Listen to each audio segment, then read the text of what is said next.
Salam Youth One Generation. Saya undang kita semua untuk saling menyapa satu dengan yang lain. Mari kita isi kolom komentar yang ada di bawah sini. Katakan salam, salam. Ya, biarlah kita menikmati damai sejahtera yang dari Tuhan. Dan pada saat ini kita menikmati sukacita yang dari Tuhan. Ya, saya percaya kita semua dalam keadaan baik-baik saja dan dalam perlindungan Tuhan. Kembali lagi kita berjumpa di ibadah online New Normal Youth One Generation pada saat ini. Sebelumnya saya mengucapkan terima kasih kepada para pengurus Youth One Generation yang sudah memberikan kepada saya kesempatan untuk sharing firman bagi kita pada saat ini. Namun sebelumnya, mari kita berdoa. Dalam nama Tuhan Yesus, pada kesempatan ini kami mau mendengarkan, kami mau belajar akan kebenaran firman Bapa. Tuhan berkati kami semua, urapi kami dengan Roh Kudus-Mu Bapa, agar kami bisa mengerti, memahami, dan bisa mengaplikasikan dalam kehidupan kami. Di dalam nama Tuhan Yesus, kami sudah berdoa. Amin. Sekali lagi salam. Puji nama Tuhan, sampai saat ini kita masih ada. Itu bukan karena kuat gagahnya, bukan karena hebat kita, tapi itu semua hanya semata-mata anugerah Tuhan bagi kita, sehingga di saat ini kita bisa bersama-sama di ibadah online Youth One Generation. Pada kesempatan ini, tema yang sudah diberikan, yang sudah ditetapkan oleh pengurus Youth One Generation adalah kasih tanpa syarat. Kita belajar sedikit tentang kasih. Kasih adalah suatu perasaan. Makna kasih yang sesungguhnya itu bagaimana kita memberikan yang terbaik terhadap orang lain. Kasih lebih bersifat rasa peduli yang besar dalam hidup seseorang tanpa meminta balasan atau imbalan atas apa yang sudah dilakukan untuk orang yang kita kasihi. Kasih itu sangat penting bagi kehidupan kita sebagai anak Tuhan. Kenapa? Karena sekalipun kita bisa berbicara dalam beberapa bahasa di dunia ini, tapi jika tidak ada kasih di dalam hidup kita, maka kita sama dengan tong kosong yang nyaring bunyinya.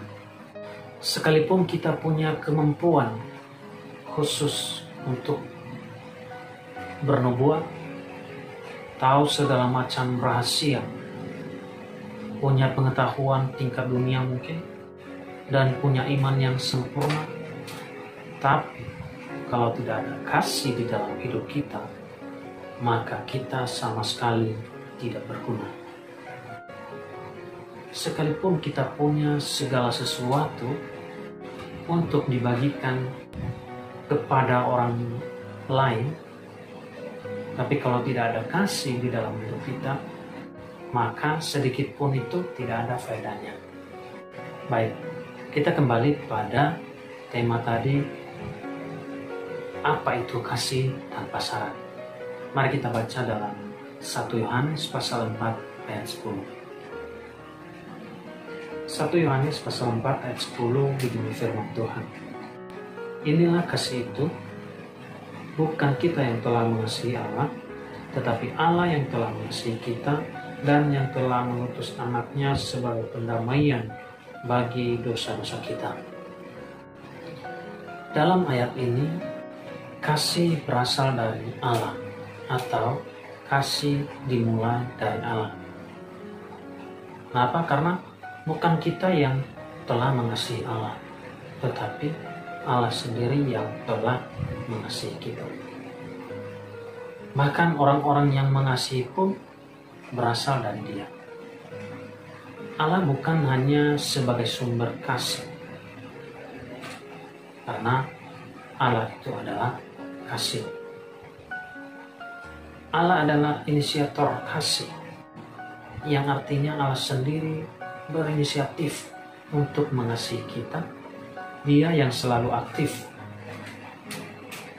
Dia yang selalu memulai untuk mengasihi kita. Bukan kita yang memilih Allah, tetapi Ia yang lebih dahulu memilih kita. Bukan kita yang mencari Allah, melainkan Allah yang datang untuk mencari dan menyelamatkan kita. Dari gambaran yang diungkapkan pada 1 Yohanes pasal 4 ayat 10 ini, kita dapat melihat objek kasih Allah. Dia mengasihi orang-orang yang berdosa, orang-orang yang sebenarnya tidak pantas untuk dikasihi, yang artinya mengasihi orang-orang tanpa syarat. Mungkin jika ada syarat, Tuhan tidak mengasihi kita ketika kita tidak mengikuti syarat atau aturan main yang ditetapkan oleh Allah terhadap kita. Tetapi Tuhan mengasihi kita tanpa syarat, tanpa lolos dari aturan main yang ditetapkan oleh Allah itu sendiri. Misalnya, harus mengasihi Tuhan, baru Tuhan mengasihi kita. Harus mengasihi sesama kita, baru Tuhan mengasihi kita mungkin. Syaratnya mungkin harus berbuat baik, baru Tuhan mengasihi kita. Mungkin harus hidup kudus, mungkin hidup kita, baru Tuhan mengasihi kita. Bukan seperti begitu. Tetapi Tuhan sendiri berinisiatif untuk mengasihi kita semua. Jadi, jangan mengharapkan, atau kita jangan mengharapkan pelayanan yang baik sebelum kita melayani. Atau jangan kita mengharapkan berkat sebelum kita mencari berkat. Jangan kita mengharapkan dihargai oleh orang lain sebelum kita menghargai orang lain. Dan kita jangan menuntut untuk diampuni sebelum kita mengampuni orang lain. Dan jangan mengharapkan dikasihi sebelum kita mengasihi. Jadi, mari kita mengasihi Tuhan kita sendiri, mengasihi keluarga, dan mengasihi sesama kita. Kiranya Tuhan Yesus memberkati. Mari kita berdoa. Dalam nama Tuhan Yesus, terima kasih kami sudah belajar akan firman-Mu Bapa. Urapi kami Bapa, mampukan kami Tuhan untuk bisa mengaplikasikan dalam kehidupan kami pribadi lepas pribadi. Di dalam nama Tuhan Yesus kami sudah berdoa dan bersyukur.